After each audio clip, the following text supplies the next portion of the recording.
Yeah, good afternoon. This is Bang Bang Rail. Just a little bit podcasting about me fighting days, yeah. We're starting it. And what it was today, yeah, I went out with my pal, done a little bit of training with my mate. We went for a little run this morning, only done about 3 miles.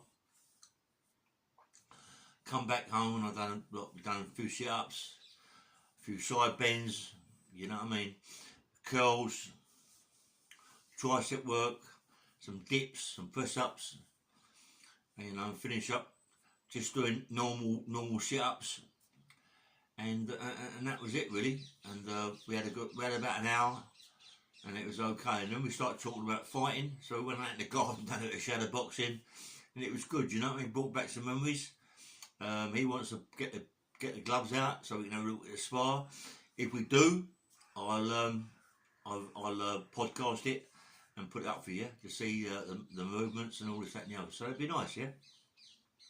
Anyway, me and my mate was talking about when I first started really, and not when I first started. When I first started at the pro gyms, yeah. And it was strange when I went down Haverstock Hill and I was like, yeah. And I'm saying I'm trying to with Georgia Whelan and Brian Whelan come down there, you know, and it's like so different with training with the pros. The way the pros change, you know what I mean, train, and you're picking it all up, you know, you're picking the bob and the weave in, the ducking, and you know, they're throwing the punches, and how they power it off, and all. It's unbelievable the way they go, yeah. And you pick it all up, you know, you pick things up, and when you get the ring sparring, you know, like sparring with people like Joe Bugner, mate. I mean, when I used to get the ring with him, it was like being hit with a mule, you know what I mean? He could really bang you, you know. And he didn't hold back. He knew he was only amateurs. He knew that he was a good pro, and he was maybe 5-6 years older, and he had no respect. He didn't have no respect for no one really. Just went and done what he'd done. Well, I suppose not holding back. If you're going to hold back on that person, you're going to hold back on someone else, yeah. But I had all the gear. I had the headgear. I had the pad. I had the cup, and I had everything. You know what I mean? So I was quite safe, I thought. The worst things I think to wear when you're sparring is the headgear, you know, because when you get hit with the headgear, it sort of like doesn't go nowhere. It can't come out. It can't come out of your head. It stays there. Yeah, boom. It stays in your head. But if you're not wearing headgear, when you get hit, it sort of comes out. Yeah, it seems to be the headgear causes more problems. But what I found it a bit, you know, obviously it stops you getting a bit smashed up on the face. But it ruins inside the skull because it seems to hold it in, yeah. So I never used to wear my headgear as much as possible, yeah. But sparring with Bugner sometimes you got to, because he can, like, I don't know. And anyway, a couple of times I hit Bugner with a little left hook or right hand, and I shook him up a bit. You know, 16-ounce gloves. I'm young, but I can bang. You know what I mean? I knew I could bang. If I caught you, you were in trouble. Come on, I was still a heavyweight. I was a heavyweight even at 13, 10, 14 stone, you know what I mean, as 17, you know, so you're still a heavyweight. And Bugner's, I think, it was about 15 and a half, 16 stone that time. So, you know, but it's a good pro. Billy Ed, good pro. Billy Ed was good as well. I mean, southpaw. He taught me a lot, Bill. He taught me a hell of a lot. He was quite more into talking to you, you know, about your mistakes and all that, you know. But it's like everything you're learning, so you're learning all the time. But when he said to me, right, we're going to have 1 round of physical contact, yeah, let's go for it, yeah, let's really start going, show me your physical contact, we've got to go for it, yeah, mate. You know, and one time me and him were sparring, yeah, and I put Bill on his knees, you know, and he come up to me and he talked to me and he said, you fucking hurt me, you know what I mean, you little fucker, you know, and it's good, you know what I mean, because if southpaws are open to a good right hand, boom, they're open to it, yeah, I mean, so you know what I mean. But anyway, I caught him a beautiful punch, mate, and he went on his knees, and I was fucking foot over the moon, a good pro. He was a good pro. He won the title, heavyweight title, I'm not quite sure. or so, I'm not watched. He won a few titles, Billy Edge, you know. But I also love sparring with Bill, and then my trainer George Willing, he loved me. He loved me. He loved me so much, you know. He used to go out of his way to help me, yeah. And then, as I say, I got myself in a little bit of trouble.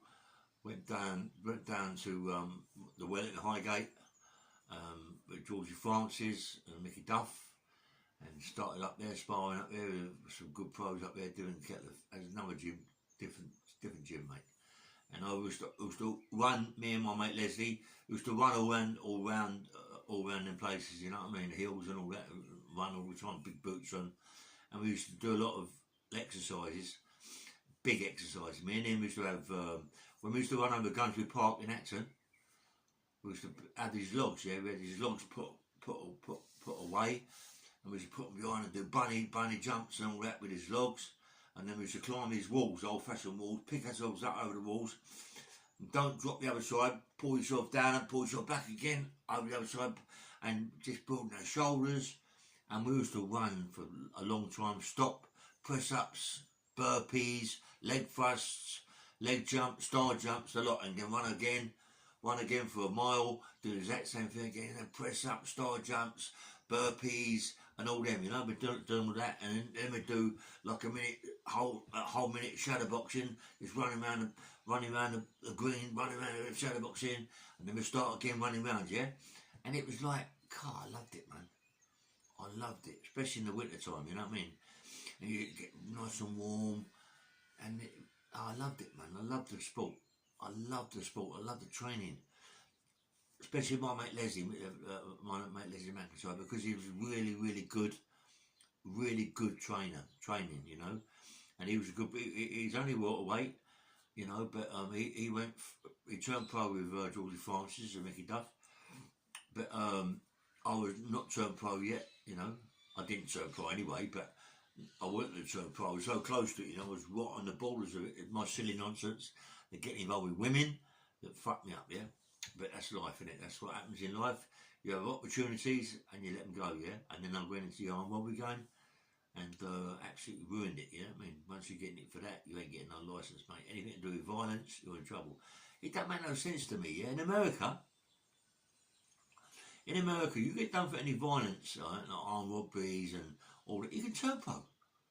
There's nothing in it because most pros that I know are fucking gangsters. They're gangsters. They're proper gangsters, but they don't get caught on what they're doing. You get it, mate. Most fighters are white gangsters. They're growing up that way. It's a fight, you know. And most people who fight are gangsters or people who go out and do naughty things. Why? Why they stop us? What they want us to walk around with a collar, white collar around our neck? Come on. And a big halo over our head? Come on. We're fighters. We should be, you know. Anyway, when I got nicked for the police officer attempted murder and all that game, it was a paving slab, they said, and all that sort of thing. When I got Big Bird, there's no way they was going to give me a licence, you know what I mean? So when I come out of prison and I did my sentence, I was fit. I was big, strong, and very fit, yeah. I've already been talking to Cliff Fields, you know, in 1978, 79. You know, once and like once when it burnt down, well, I think it was 78, 79. It burnt down Chelmsford Prison. I went to the Scrubs, you know, and I think I met Cliff Fields, yeah. When was it now? It was about 70, 71, 72, yeah, 72, 71, 72. And I met him when I come out of Owls with my YP, and I got made up into a star. Mate, you get made up, it's called a star, get made up. And I went to ABC Seawing, yeah? And he was red band in Seawing. He was a red band. He was big as an house, mate, Cliff. And everybody was petrified of screws as well as cons. He had it his own way, mate. He walked around that neck, just had it his own way, done what he wanted to do. You know, no one would say the wrong word. They was all petrified of men who he was, you know what I mean, who didn't know who he was, fucking soon found out who he was, yeah.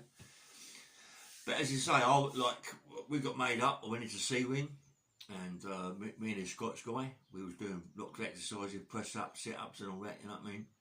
And one day I come down from my dinner, and who walks along there behind me? Cliff Fields. And I fucking couldn't believe it. You know what I mean? I sort of like knew his name. You know, I knew his name. I knew he was Southern Area champion, I think he was. All right, Cliff, my name's Ray Album, this, that and the other. And I started talking to him, got really friendly, me and him, you know what I mean? A nice man, but he'd lost his licence, yeah? I think he lost his licence then, you know? And he told me that he was going to go into this fighting game.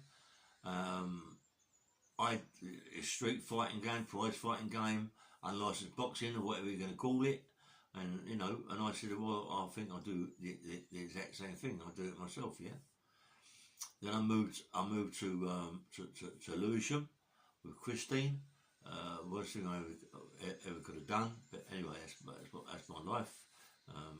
We ain't together, thank God, but that's life, isn't it? She was a good mother to my boy. She brought my boy back from death, which I love her for. And anyway, when we went to Lewisham, as I said, I went to Lewisham. I met Jimmy Tibbet, but obviously there's a lot more than that. I started running 10, 15 miles per day. Sometimes I do 10 miles with a pack on my back and all that, full of bricks. Sometimes I do 15 miles without a pack, yeah.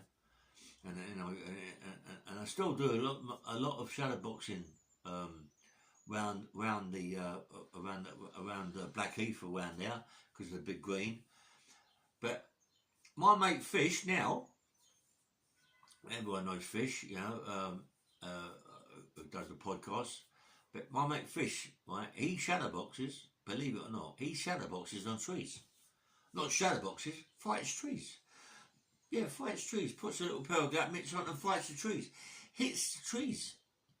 How crazy is that? You know what I mean? But that's what he does. He hasn't knocked down any trees yet, but he patches them up, you know what I mean? He does really, really good. He comes to my flat about, 2 weeks ago, and he was mucking about, and he started talking about fighting and hitting trees. He started hitting my wall. The wall shaking about like that. I thought, don't leave off that. Fish, just smash the wall down. Anyway, go back to that. I'm in Lewisham. I'm running like, as I say, 10 mile, 15 mile per day. I used to have, I think it was Sunday off, and you know, meet a lot of people. Meet Eddie Richardson, Terry Coombs, Terry Sharp, Gypsy Tom, Big George with a scar down his face, Johnny Old, Davey Old, proper people, mate. You know what I mean? Proper gangsters. You know what I mean? Paul Moriarty from Razors, Long Good Friday. I mean, come on, you're meeting some good people. I mean, I was a fool, you know, because I could have got an equity card, you know what I mean, and being involved in all this, being involved in all these films and all that. But what an idiot, you know. I mean, I think I could have gone a long, long way. But I was, come on, it's like everything else. You don't want to do it. You get, you know. Anyway, I'm in Lewisham. I'm with Jimmy. We started doing enforcement work, going around collecting debts, mostly bets. But I was good at it, mate. And Jimmy was really good at it, you know. But he taught me a lot. A lot of people went over the top of balconies. And I mean, you can ask Jimmy Jr., young Jimmy Tibbet. You can ask him what his dad told me about me, and it's all true, yeah. But I'm going to try and get young Jimmy Tibbet, young Jimmy Jr. on a podcast. He wants to get on a podcast, and he should do, because he's fantastic. He talks a lot about his dad, and he talks a lot about himself. His dad was a proper gangster, proper man involved with proper villains, gangsters that have got big reputations. You know, Richardson's are no fools, you know, Charlie and Eddie are no fools, mate. And they had a big company around them, massive company around them. And then you got Harry Hayward, Billy Hayward, another big company. You know what I mean? You got some big people around it, all around that Lewisham, Catford, Deptford. Heavy people I was, you know what I mean? But I didn't know, obviously I didn't know what it was, because I moved in there with Christine. She moved there to get away from me, you know what I mean? And then I met her, and then she go, anyway. And so, So when I moved to Lewisham and I started down at Beckett and Jimmy seen me on the bag and all that, and the other, like he knew that I was a good prospect. You know what I mean? Of this case, it's prize fighting, you know, the street fighting or whatever you're going to call it, you know. And so, like when I started having fights, you know, listen, let me tell you something. It wasn't easy, yeah. You're not fighting. You know, you don't really know who you're fighting. There ain't no big fucking things about it. Put the person. You just get in the ring with someone, and you fancy your chances. Well, we all fancy our chances. None of us like Lenny and Roy Shaw, where they're saying, "Oh, they're the governors." They ain't no governors. There ain't no governors. There ain't no governors in our game. Because if it was a governor, wouldn't be getting beat. Roy got beat. Lenny got beat. Lenny got beat about 8 times. We all get beat, mate. We all get beat. You know, I've been beat twice. You get beat, and then what? You become. You're not the governor. You're not the governor. You know what I mean? Anyway, and I started with Jimmy. You know, fighting down Tottenham way, but I think it was a Rainbow Tottenham, something like that, was it? And you know, and then I was fighting a few fights down there. Me and Jimmy, me and Lenny went to Vic Andretti's pub, the Ring. Had a few rounds in there, sparred a few rounds in there. You know, it wasn't anything special. It was the same as me. We was both that weight, and we both punch hard, and we both want what we want it. You know what I mean? But I didn't think he was anything. He done a lot of growling, but that's no good. You know what I mean? I am who I am. I am who I am. Do you know what I mean? I am who I am. I'm Ray Hill. He's Lenny McLean. So fucking what? You know what I mean? So anyway, we like had quite a bit of sparring in there, and Frankie Ryan and Vic Andretti was talking to Jim. It never happened. We were supposed to fight twice. It never happened. He never showed up. I showed up. It might have been Frank. It might have been Vic Andretti who stopped it. I don't know. You've got to remember, you know, when people see you fight, yeah, and see you knocking people out and stopping people in the first round, people are a bit funny about putting you in with someone that's got a big name or going to get a big name, you know what I mean? Because you might upset the apple cart. So they sway you, yeah? They sway you. It might not be Lenny. Lenny might go, fuck it, I want to get in the ring with him. Fucking, but it might be them. It might be, come on. Lenny ain't a fool. Lenny wasn't a fool. Lenny was a fighter. We was all fighters. Roy Shaw fighter. All the ones in my days, yeah? There's 20, 30 of us, right? We're all fighters, mate. We can all bang. If you're heavyweights, mate, and you can bang, that's what it is. One punch, one movement the other person makes, which is wrong, and you clip him, all over. You're now become the champion or the governor, but there's no governors, I mean. You know what I mean? It's that easy, one punch. And if you can take a good punch, then it's a little bit different, yeah? But anyway, I can take a punch. I've never been knocked out. Yes, I've been knocked on the floor. There's no big disgrace in being knocked on the floor, believe me. As long as you get up, yeah? As long as you get up. Sometimes I've got up very quick. That means I've been hurt and I'm trying to make a point, I mean, quickness. But sometimes I take that 8 count and I get up, yeah? Because I've got to, yeah? You can feel it, you've got to get up, yeah? And I've done it. I fought a guy, and his guy's called Dave Strong, yeah? And, mate, let me tell you something. This heavyweight was a long, tall geezer, 6'5", 6'6", maybe a bit longer than that. He punched my head, right? Daley Thompson, right, the decathlon champion who won the gold medal, he was in his corner. This geezer punched my head around like a punch ball, smashed my face to pieces, so much so that I was bleeding from the ears and bleeding from the eye. My brain, so much so, yeah. I was on some sort of drugs before, you know, a black bomber, like a speed thing it was, which I shouldn't have took, that I got from someone, being fucking silly. And it made me, it ruined things for me. I couldn't throw a punch, but when I did throw a punch, I hit him in the solar plexus region, right, around the ribs. He hit the floor, yeah, and that was like the last round, mate. I knew I could have bashed him up, but he bashed me up. But he bashed me up really, really bad. You know, it was really bad. Got into the changing rooms, fucking right up, you know. He's saying sorry to me that he didn't mean to hurt me. I wanted to kill him. And I mean, I grabbed him around the fucking throat. I wanted to kill him, so fucking dead. You know what I mean? How dare you say that? You know. Anyway, so he's a person that respect to him. He punched me all around the gaff. He made my face a bit of a bad state. This is about what 23rd, 24th fight I had. I've been winning all the fights, knocking people out, first round, second round, knocking them all over, and of course, it gives you a bit of confidence. But to take that, get in the ring, and get punched around the gaff, made me look all right full, yeah. But that's what I fight. That's what I'm saying about fighting. One day, you know, it's not about taking drugs. I can't blame that. One day, we all have a bad day. We all might have 2 bad days, yeah. You get in the ring, get punched around the gaff. 2 days later, you get in the ring, you punch them around the gaff. You know what I mean? And that's what it's about, sparring, isn't it? You know what I mean? Fuck me, I've been in the ring. I've had, easy 15 rounds sparring with different fighters.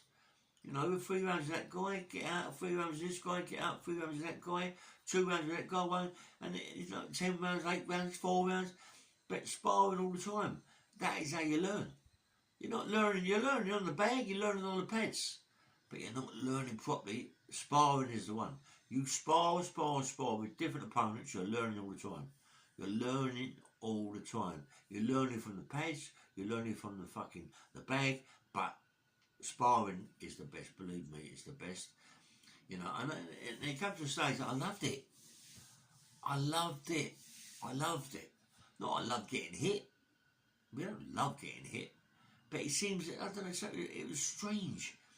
It was something that was, I don't know what it was. Maybe I'm kinky. Maybe I'm getting bashed up, you know what I mean? But no, I used to fucking love it, mate.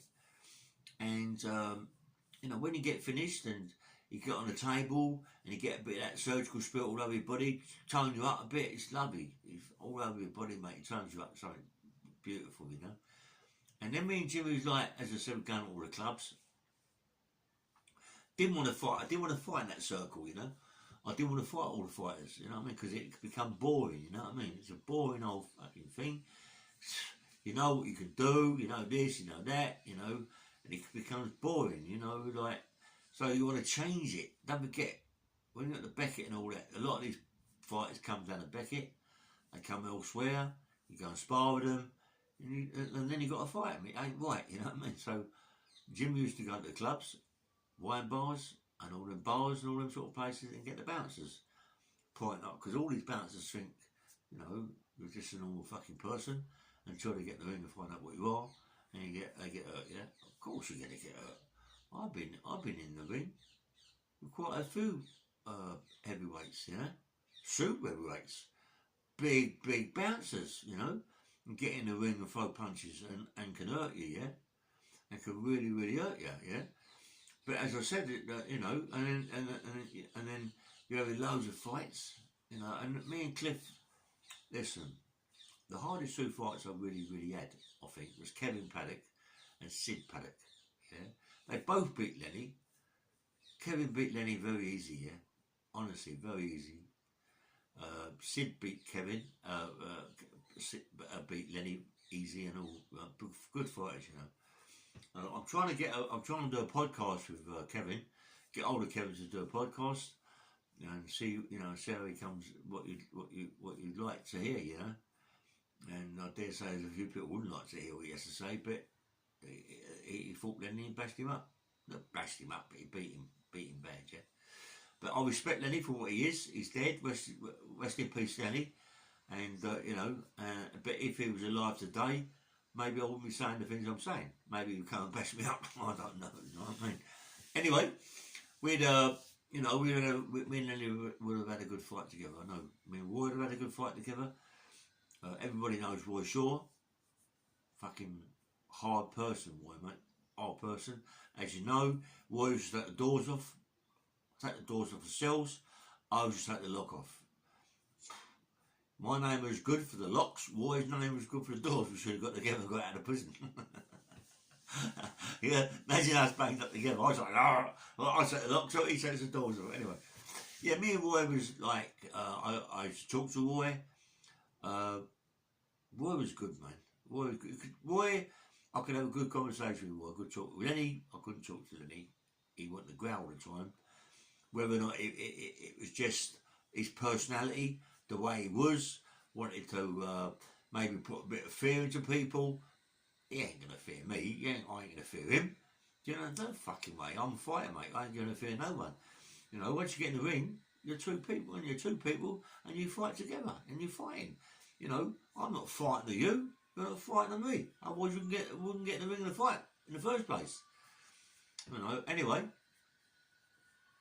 I used to start when we was having club fights and all this, that and that, and fighting people in the pubs. Yeah. Honestly, it was quite easy. You know what I mean? It was easy. It was easy. Even if you go 6-7 rounds, it was still easy. You know what I mean? You know, these bouncers and all that. It's good money. You know. And you know, that's the time I fought the black guy, this big black guy. He was supposed to fight. I think it was I can know his name now.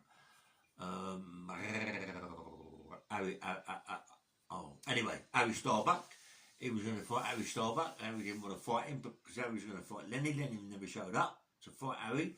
There's another one. I don't know if Harry ever fought Harry Starbuck, but good fighter. Anyway, Harry Starbuck didn't want to fight this black guy, so I had to fight him. You know, big guy, long arms, big guy, mate. And I see him. You know, he hurt me a couple of times in the fight, and I hit him on the chin, followed through, bit his ear lobe clean off. Yeah. Other than that, he might beat me. I'm getting beat. I ain't getting beat, you know. Just took his earlobe off. I ain't getting beat, mate. Fuck that, no way. Took his earlobe off, and he jumped out of the ring. Everybody jumps in the ring. You're the governor. No governors. Don't keep saying that. I ain't no governor. I don't want to be the governor yet. I've been beat, and that's it.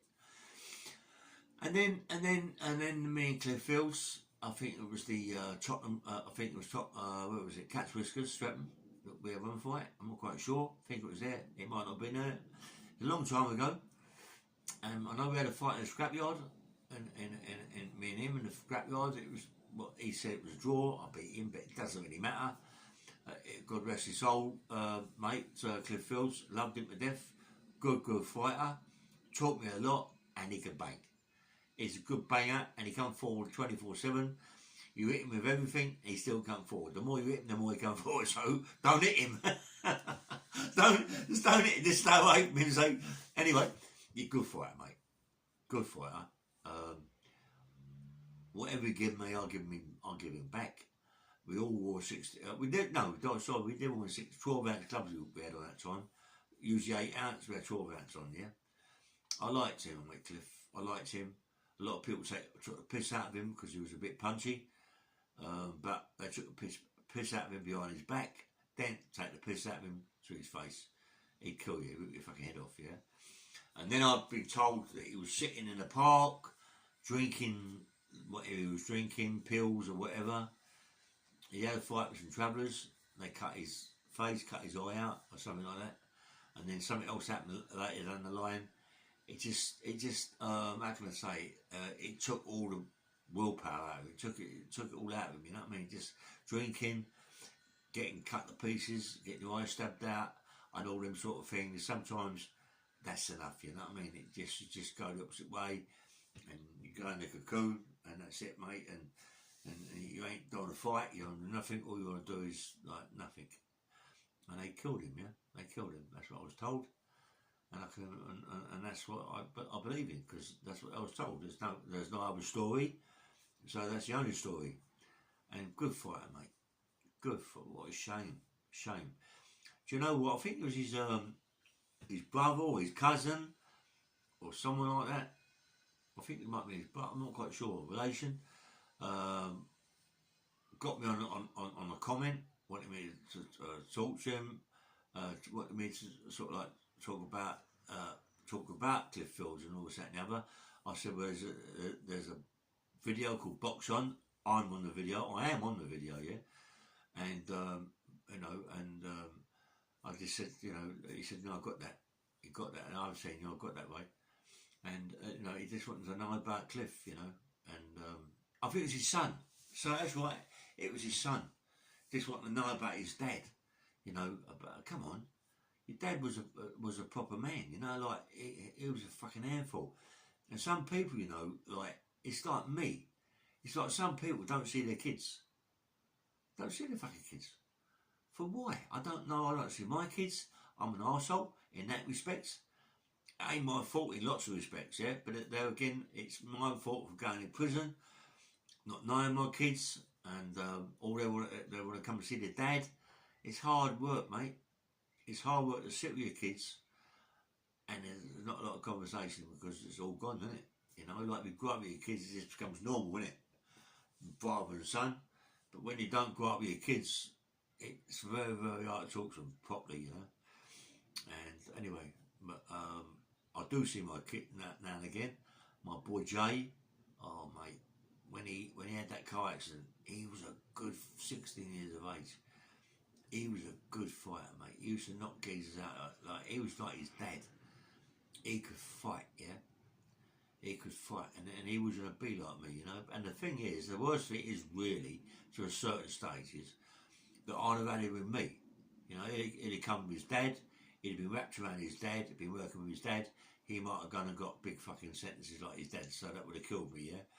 So maybe not, but I would have tried to get my son out of any possible, if there was any charge, any trouble, it'd be me that took it, not my boy, yeah? But as I say, you know, the distance, we all went our own way, and my boy was fighting every Tom, Dick and Harry. He wanted to be like his dad, he wanted me to know what he was doing. I didn't want him to be like that, you know. I didn't want him to, it'd been alright if I was around him, I wouldn't have been so bad, you know.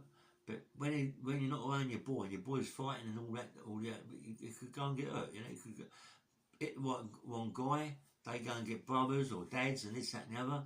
You know, I used to like, I used to do, it's crazy really. When I was on the street, which was very often, when I was on the street and I wanted to fight or whatever it was, and you know, you got these young kids coming up to you and you start where you're looking at you, oh you fucking doing that and all that game, and say, do sort of favour, do sort of favour, yeah, go away. Because this would be the worst fight of your life, yeah? Let me tell you something, do sort of favour and go away. You are going to get hurt, yeah? Just go away. Or, I'll give you the option, go and get your dad. Go and get your dad and say to your dad, there's a guy out here, Dad, that's going to fight you. His name's Ray Hill. If your dad don't know me, it's very unusual, but if he does know me, he's going to go, no, I don't want to fight. Fuck him. He'd kill me. Right? I was a bad bastard, you know. It was like one of the things, isn't it? It's something that grows with you, you know what I mean? It's like a plant, isn't it? It grows from milk and it goes big, and it's the same thing as me, yeah? A little plant, and it was getting bigger and bigger and bigger, you know what I mean? And I was like, massive, yeah? And the clubs I used to run, the bars I used to run, nothing but, like, respect. Even when I did ever fight, I wasn't losing, mate. I let people know, yeah? And when I fought someone and I knocked them out, I made sure that I made a good job of it, yeah? I made sure that people see that I just didn't hit him on the chin. I made a good job of it, mate. So letting people know. Me and my mate Alex, right? I don't think I should even say the guy's name, really. Just, anyway. Another guy I know, right? Dave Schofield, yeah? People might know him from Paddington that way. He had a big party in a pub. He spent about, I don't know, 30, 40 grand, maybe more than that, on the parties, maybe 50 grand. And anyway, me and Alex was in there, having a bit of this, bit of snort, and all this, that and the other. And a certain guy come in, said to Dave Schofield, you owe me fucking, you owe my little people, my company, 100 grand, and you're having a fucking party that's cost you 50 grand or even more, you're fucking entitled to pay us. Dave Schofield shit himself. The geezer is in a batter Dave Schofield, right? Gives him a clump in the pub. I'm sitting up at the top of the bar. I'm thinking, this geezer, man, fuck, who is this cunt, you know what I mean? And also, I said, come in the pub, I'll give you a line of gear, like. Goes in the toilets. Next thing I know, it's off. It's off. Alex coming out of the pub, he's got him, or Alex is on the floor. Oh, Alex is trying to get out of the pub, he's like, fucking, Alex, right, anyway. All of a sudden, I run up to go, boom, hit him on the chin. He was on gear like he's going out of fashion, mate. I hit him on the chin, goes over, gets up. Boom, hit him again on the chin, goes over, and this time he jumps over the bar, starts smashing bottles, glasses, everything, yeah? I want this geezer a proper geezer, mate. I ain't going to say his name. He's a proper geezer. People that know. He was Johnny Hanlon. Anyway. Boom. I've hit him, mate, so fucking odd. Right? It was like... you know his clothes when they twist their arm? I must have twisted my arm 100 times. And bang! I've hit him on the chin, mate. Listen to me, boy. It was all over. It was fucking all over.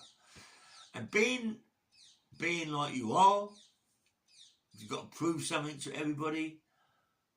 I took him out on the street, yeah, on the road. I wanted to put him over the curb and I wanted to break his fucking kneecaps. I smash his ankles to pieces.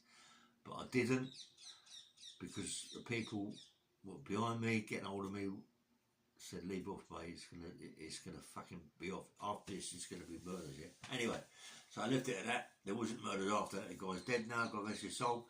I won't say his name, because it might cause more problems, yeah? But anyway, me and Alex, me and my mate Alex Jones, me and him was like that, mate. Me and him was fucking proper. You know what I mean? We didn't fuck about, mate. Me and Alex, when we was together, we didn't muck about. I remember one time, mind you say that, if me and him had a fight together, in a pub, in a club or whatever with people, we had to go and get some money or do something, we was together.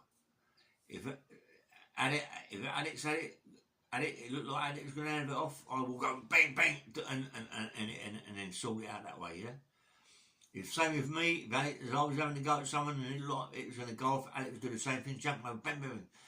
I ain't seen Alex for about a year. Alex told me that he's got a bit of trouble in this guy, give me his name, went to this pub in Paddington to meet this, to go and see the guy, he doesn't know we're coming, or does he, you know what I mean? Goes in the pub, Alex walks over, having a row with this geezer, now, usually I'd go over and crunch, because it's such a long time before he cheated, it meant too long. The guy pulled out a fucking bayonet, a big bayonet, mate. And they was fighting him with a bayonet. I should have gone over and just done it, or picked up a fucking chair or a table or done something. I didn't. He stabbed Alex right through the leg. Whoomp. Right through the leg. He pulled it out, fucking blood spurting everywhere. Listen. Then, fucking hell, mate. The geezer went out of the pub. I chased his geezers, mate. Chased him. He was like a fucking whippet. But like a fool, we got to chase him anyway to stab me with the big bayonet. I mean, you know, it's like, it's 95% his chance, but 5% my chance. But I ain't going to give up. I've got adrenaline's fucking running. I can't find him. Anyway, Alec, later on, he sorts it out. He bashes the guy right up really, really bad. Let me tell you something. Alec's dad, yeah, he's dead. He's dead now. God rest his soul, Tommy. Fucking hell, I think it's, you know, like his name, sorry, mate. My name's got, anyway. He died of cancer. Broke Alex's fucking heart. Alex loved him to death. And he was a right hard man. He's dead. He run clubs. Everybody was petrified of him. They was all petrified. As I was saying the other day, it broke Alex's heart. It killed Alex when his dad passed away. And I love him to death, Alex, you know what I mean? And I'm sorry, mate, for your loss. You know, but as I was telling you before, when the Cray said they was going to come down to Paddington in Queensway and take it over, mate, They couldn't have done it, mate. You had people like Alex's dad. Fucking hell, come on. You had people like Freddie Rondell. There's a couple of other people that I don't forget their names. They wouldn't have stood a chance, mate. They wouldn't have stood a chance, honestly, mate. I think Freddie Rondell and Alex's dad would have sorted him out no time at all, that little firm. They're a different kettle of fish, mate. You've got Freddie Rondell, gold medalist in the Russian Olympics, or whatever, Russian judo expert, fucking gold medal, or something, this, that, and the other, some karate, really, really dangerous man, about 5'6", 5'6" wide, talk like that, got done on a spaghetti siege, done handstand in the dock, talked to the jury with his feet, like that, the judge went mad, the jury loved it, acquitted him. Have a look at the spaghetti siege. The guy called Freddie Rondell. You might even show a photograph of him. Got a beard, Russian, big, dangerous man. He'd have killed the fucking craze. He looked after Ratman. He looked after him. He was like the governor of Brighton. You know, all them people. Come on, like them people don't get bodyguards like them people for nothing. You know, the Crays were good. They was good over when they stayed over their side. And that's it. Come over our side. West London's a different kettle of fish, mate. Different kettle of fish. See the Richardsons, mate? Bad people. Bad people. You can't beat them people, mate. You can't beat them. The only way you can beat them is they get put in jail. And what happened? They get put in jail. Eddie was was someone you don't want to like about Eddie, mate. He was just different kettle of fish. I mean, I met Eddie, as I say, a lot older, maybe as old as me, maybe a bit younger than me, right, when I was a boy. A lot of respects. Didn't sing a lot, didn't have to say a lot. Very dangerous man, yeah? That he lives on his name. You ain't going to beat that name, mate. They was dangerous. Right, they was dangerous. They would torture you 24/7. They was dangerous, mate. You can't fuck with them. Craig wouldn't stand a chance. Honestly, whoever's over that side of the water, Craig's side, I'm telling you straight now, if they come down to Queensland, they got killed. Tommy, Alex's fucking dad, and Freddie Rondell and the others, mate, it was just two chances. Anyway, forget about that. But yeah, like Alex, mate, was my right hand man, you know. And Alex, I've done a bit of sparring with Alex. Listen, it like a fucking mule. It like a mule. He had about, I don't know, 90 fights. Won nearly all. Everyone wanted him to turn pro, but it's like everything, you know. It's like everything. His dad was going mad, he should have turned pro. Alex got involved with women, not we all get involved with women, we fuck it up. But I'm telling you straight now, the way I think about it, he'd have killed Roy and Lenny, without a shadow of a doubt. He'd have killed Roy and Lenny, yeah. I'd have had a handful, but he was a good fighter, mate. Let me tell you, Alex Jones from Paddington, he's my pal. A lot of people don't know him. A lot of people said me and him together was no good because it was the Rob. I think you're wrong. You better tell us who you are. Well, I don't know who you are, but you're wrong, mate. We didn't feed nothing of anybody, yeah? We done our work. We done what we were supposed to do. We was very, very good enforcers. And that's what we did. People wanted money collected, and we collected it for them. You know, we was good at what we did. I loved Alex, and he's still about today. And I think he got 12 years for a big drugs thing in Paddington, Church Street. I think he got 10 or 12 in Church Street. It made him the person he is today. He's got a big company, Alex. He does all patio doors and windows. He's got his own company. Good luck to you, mate. He's earning good money. More money than he'd ever earned being an enforcer. More money than he ever earned it got done for drugs. I don't know if Alex was guilty of that offence. I don't think he was. Even though he has X amount of cash in his house, I don't think Alex liked a bit of coke now and again. Perhaps they might have got a kind of house. I found a bit of Charlie and Nick Tannick for the lot, the church, whatever it was, thing, yeah. But I mean, this is a funny old coup, right? I think it was called Church Street or something, opposite Paddington. Let me tell you about that one, mate. He got nicked right? The people that got him nicked to the end were people that are having parties with him, people that were taking coke with him, people that are getting fucked by him and other people. There was police that worked the stalls on Church Street in Paddington. They had to go on rehab. They had to go on rehab after the case because they was taking more coke than anybody. And they was getting shagged by every Tom, Dick and fucking Harry on the charge. You know, and come on, how can that be right? How can that be right that they're really, it's like, what do they call it? I forget the name of it now. But it's indicting, anyway. But how can you entice someone to be taking coke and all this and to sell it and to all this and then want to nick them and then you got to go on rehab? You got to go on rehab and you're the one selling the coke and you're the one giving the girls to go to parties and getting involved with the guys and shagging the guys, get all the information. Is that how it's done? I thought years ago they used to put plastic bags over their head to get all the information. But it seems now the way they do it is get the girls to fucking to sleep with the guys. It's like crazy. Anyway, that's what happened with Alex, my pal, and he got a 10 or a 12. And as I say, it done him a bit of good.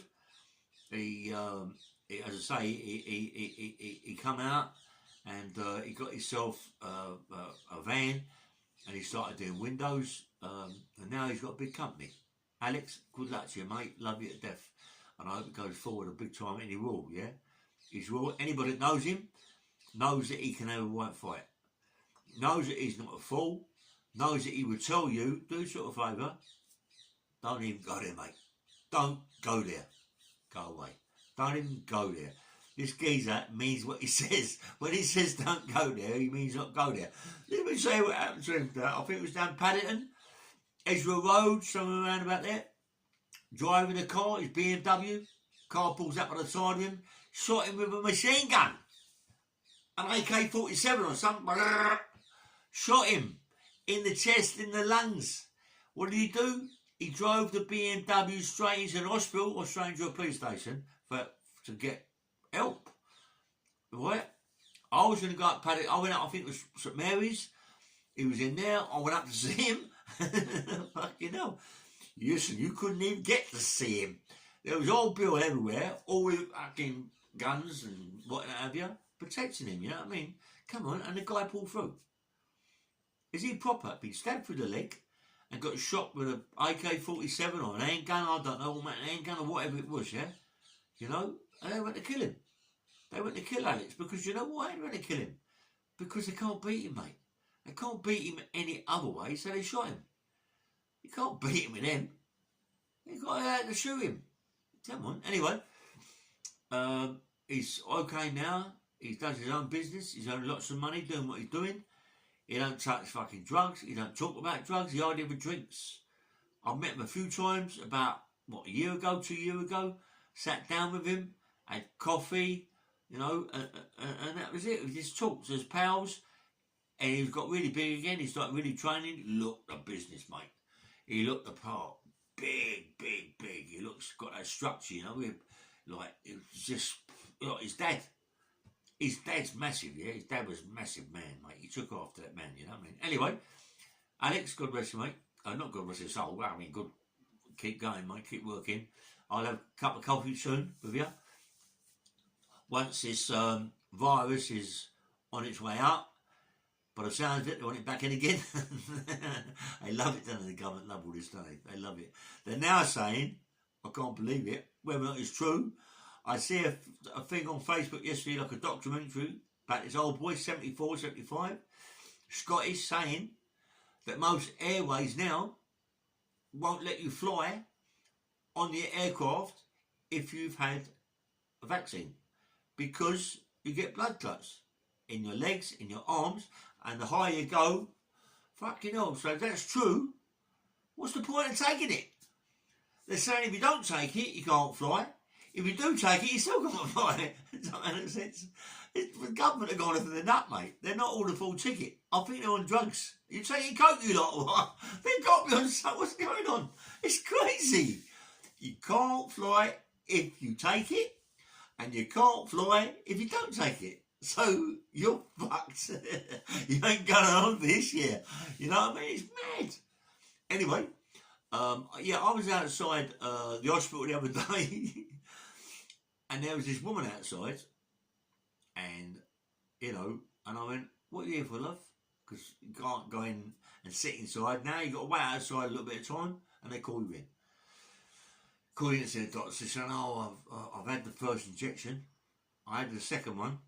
Now I've got a blood clot in my left arm." I went, "What?" She said, "Yeah, I've got blood clot in my left arm. I'm really concerned about it. I feel fucking very dizzy. I'm always sleeping, and it's very, very bad." I went, "Oh, fuck me." And she said, "Well, have you had yours?" I said, "No, I ain't having it. I ain't having it. There's no way I'm playing roulette." But there's only 300 dead. There's only 300 dead. Only 300 dead? Who wants to be one of those? Come on.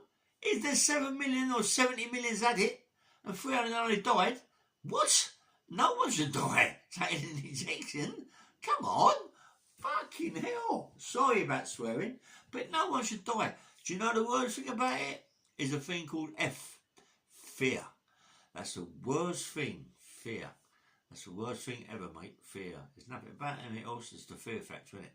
If you're watching television 24/7 and it's coming on the telly all the time saying you mustn't eat bread, you will die of the COVID. People ain't eat bread. It's crazy. It's crazy how these medical people, right, that have come forward all of a sudden saying about the COVID and the injections and all this, that, and the other. I pray to God that it all blows over, and everything goes back to normal. I don't like wearing these masks. Sometimes you've got to wear them on a train or a bus. I don't like wearing them. It fucking, it prevents you breathing. It prevents you breathing, and when you put them over your fucking face, you're breathing in. You're just taking in the carbon dioxide again, and the fucking breath stinking. It's like terrible. You know what I mean? It's terrible. You take the mask, it's just like, it's unbelievable. What they're making us do is crazy. Really, to give the government the power to become doctors and professors is like well, come on. Anyway, let's forget about all that. Let's talk about And anyway, I'm fighting. I'm still fighting. Lenny's fighting all over the place, fighting people, and getting good money. He's wrote about 5 or 6 books. Roy's wrote a few books. I want to write a book myself. I'm in a book called Street Fighters. Anybody, he gave me a book the other day. Yeah, Sean Atwood. This one. And I read it, and it's a first class book. If anybody's seen that, Sean Atwood, fantastic book. Yeah, it's really, really good book. And I want him to write my book. Yeah, I want him to write my book, and this is the book that I'm in. Street Fighters by Julian Davis, good book. And now my son, one of my sons, Ricky's going to see that I showed you that and say, "What? Showing it again, Dad?" Showing it again, Dad. Well, it's my fame, thing, isn't it? You know what I mean? I've got 15 pages in it. Tells you a little bit about me, but I'm going to write a book about me, about my life story. It'll be about that thing. It'll be a good book, yeah. There's so much about fighting, there's so much about prison, and there's so much about being an enforcer, being involved with people in clubs, and what damage I've caused. But it's a big, we've got a big podcast all the way over. We've got to come out of these things. You know what I mean? And I love to fight. I love my boxing. I'm not a very good person at watching boxing on the television. I'm not that good at getting people's names in. I'm a bit dyslexic. I've always been that way inclined. When I was in prison, and I had to see the psychology. I was on psychology for 4 years, plus the counselling for another 2, and all that. They don't really take a lot of notice. If you can tell me I'm dyslexic, they don't take a lot of notice. It was a bit. It's a bit hard. It's a bit hard for the kids that are in there today that don't want to do the psychology. You've got to do it. You've got to do it. Even if you think it's a waste of time, it isn't a waste of time. Psychology is not a waste of time. They talk silly, they talk different, and all this, that, and the other, but you think, oh, that's crazy. That I don't want. What's that got to do with this? But it has. It has, challenging your thoughts, facing the consequences, your pros and cons. Come on, think about it, love. Think about love. Look at me, love. I've been talking to the women now. Think about it. You know what I mean? Think about it. If you challenge your thoughts every day before you went out of your house, would you go out the house? Would you go out the house? It's about walking down a road, taking the wrong turning. It's about walking. It's about having money in your pocket. What are you going to do with that money in your pocket? Because sometimes them triggers are in your pocket. The worst thing to have if you're taking crack cocaine or heroin, the biggest trigger is money. Because without money, you can't get it. Right? But so therefore, what happens? They go out and get money. They go out and get it. They go out and feed it. They go out and beg it, yeah? They go out and beg it. The people that are begging it now are the Romanians and all them sort of people, yeah?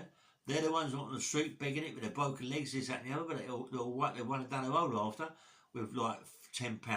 They've got 1,000 people all around the city sitting down begging, and they might go and earn 10, 15, 20 grand a day with the amount of people, and then they get more people over there and more money, and you get these, like a lot of them are not into drugs. You can see that by the way they're sitting there, not into drugs, but the people is our own people, our own culture, like Scottish people, English people, Welsh people, German people, not German, Irish, do you know what I mean? And it ain't a good thing, mate. It ain't a good thing, and I learnt a lot from the psychology about the pros and cons of things, you know what I mean? And the consequences, mate. There's a lot of consequences in taking drugs. This what happened to me taking drugs. I've got an IPP. I've got an IPP of 2.5 years.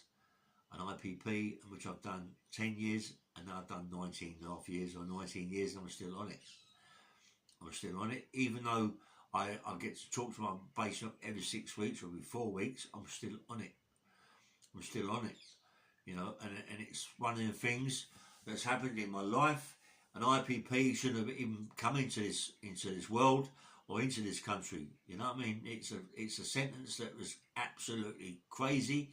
It isn't a sentence. It's brain damage. It kills people. There's kids in there, right? That their life's gone. Their life's finished. Their life's finished. They have not been able to do these courses because they don't want to do them. They don't think they're going to do any good to them. And when they come to do them, they're in clown cuckoo land. They're taking so much spice and so much heroin and drugs in prison that they can't do it. And so they've got to stay for another 5 years, another 6 years while other people will take the courses, because that's how long it takes, It's not about going in there, I just got my IPP sentence, I want to take the courses. You've got to wait. You've got to wait. Because don't forget, there's so many people getting IPPs, there might be 10,000, 15,000, maybe 20,000, maybe more than that, yeah? That all them people have got to take courses. And they may be taking 4 or 5 at a time. So imagine how long it's going to take. You're sitting in your cell waiting for them to tell you that you've got to do the course. And then after the course, you've got to wait for them to tell you whether or not you passed it or not. And if you don't pass it, when you go to the board on your parole interview, they knock you back. Why have they knocked you back? They knock you back because of this course, that course, this course, that course. You ain't done it properly, you ain't done this, you ain't learned. You ain't learned. You ain't learned it. You got to learn it properly. They might give you the course, you do it so quickly, you think, I'll learn it. You ain't learned it at all. There's ones in there, my mates, the ciggies in there, that they was going, yeah, there was all flash and this, that and the other. Yeah, I've learned it, this, that. Go up for their parole and get a knockback. Because they're so confident that they've done it and they ain't done it, mate. They ain't learned. There's certain things you ain't learned. You've got to learn it. I done 8 years there on this course thing, right? And to do that, or 7 years on it, you've got to learn it, mate. It petrified the life at 4 years, but 3 years in your nut. In your nut. Getting knocked back. Listen, getting a knockback and getting a turn off your knockback, mate. Getting a turn off your knockback. You know what I mean? Is that right? Getting a turn off your knockback. And you're thinking, what have I done? You know what I mean? And you think, well, I've got to get into this. I've got to get into it, and every day being dyslexic is even worse. You know, and going into the psychology is even worse, because you might even say the wrong word to these psychologies, and they make it that to that. You've got to be very, very careful, mate. You know, there's kids in there today that I feel sorry for, that need help, yeah? And me and Fish are trying to help them out as much as we can. Obviously, so we can't get too much involved in this probation thing, because we're on probation.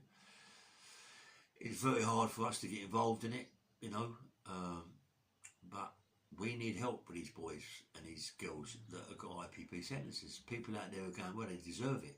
Listen, no one deserves, right, to get a sentence of 2.5 years and to do 15, 20 years of that sentence. If you kill someone, you don't get that. And these people ain't killed no one. All they've done is harm someone, yeah? Okay, they've harmed someone. But do they deserve to do that sort of sentence and lose their mum and lose their dad, lose their brother, their sisters and all that, yeah? Okay, you know, fucking hell, mate. It's like, if you kill someone, right, or you become a paedophile that hurts little children and hurts kids, okay.